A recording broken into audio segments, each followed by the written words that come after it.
Start. বন্ধুরা, আজকে আমার রেসিপি চিকেন স্যান্ডউইচ। লাঞ্চ, ছোটদের লাঞ্চ বক্সে, টিফিনে বা এমনিও মর্নিং বা ইভিনিং স্ন্যাক্সে আপনারা তৈরি করে দেখতে পারেন।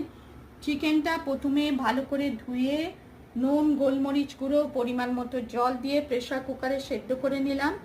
তারপর একটা স্টাফিং রেডি করলাম।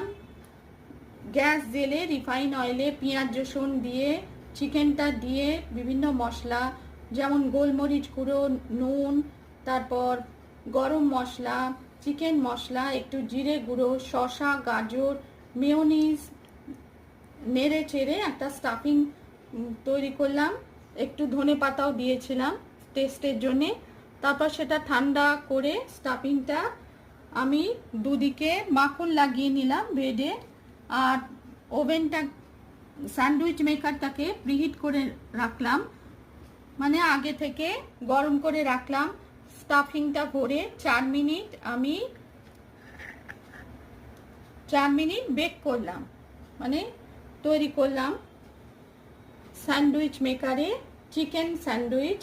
রেসিপি পছন্দ হলে লাইক করবেন, চ্যানেলটিকে সাবস্ক্রাইব করার অনুরোধ রইল। Chicken sandwich in sandwich maker, tasty sandwich.